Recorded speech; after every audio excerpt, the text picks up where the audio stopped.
So in this video, I'm going to explain why sportsbooks need touts more than touts need sportsbooks. And you might think it's the other way around, but actually sportsbooks need touts very badly in order for their business model to survive.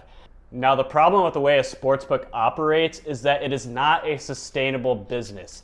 It is not a sustainable business. So the problem is their churn rate of customers is going to be too high in the long run. So in order for a sportsbook to continue to make money and continue to make its investors and shareholders happy, it has to keep that churn rate down. And that is where touts come into play. Now, I've been saying this on this channel since before I even started this channel, back when I was still on TV doing sports betting stuff there, when I made my first ever TV segment saying that 99.9% of people who bet on sports will lose in the long run. Now, I know it's going to happen. There's going to be a flood of people in the comments section that are like, oh, I make money, I'm an exception. I don't care what you have to say.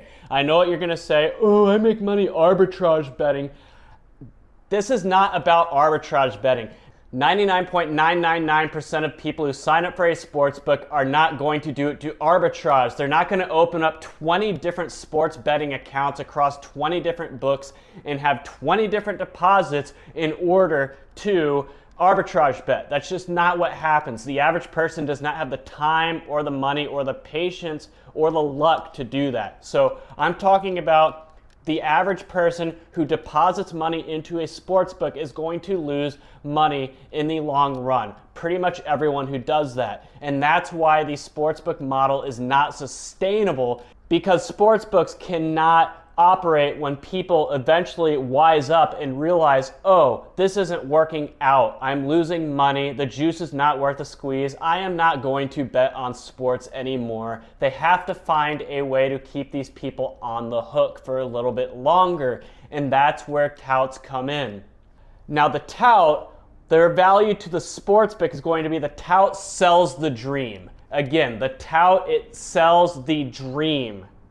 And the dream being, if you just put in effort, if you just study more or look at the stats more or watch more games or watch more film, then you can make money betting on sports. See, look at these touts who are clearly knowing what they are doing because they are advertising these massive, massive win rates.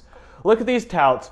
If they can do it, and let's be real, most touts look like the average person. They look like the average Joe. If these touts can do it, so can I, right? I just need to study more. I just need to put in more work and I can make money. That's why the tout exists. They exist to sell the dream. It's no different than the people who write books about how to win at craps at the casino or blackjack or roulette. Go to Amazon right now. You will see these books. They exist. Even though we all know mathematically you cannot beat those games, these books are a casino's best friend because they sell the dream. And that's what a tout does. A tout sells the dream.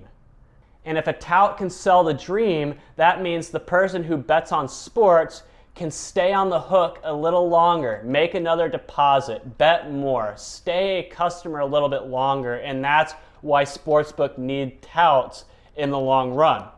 Because the sportsbook model is very strong at the beginning of the funnel, but very weak at the end of the funnel because they prey on people, they prey on men specifically by saying, you watch a lot of sports, you know a lot about sports. Let's be real, every guy out there thinks that their sports knowledge is the smartest. They think they are the smartest person on the planet when it comes to their sports takes and opinions. Sportsbooks prey on this.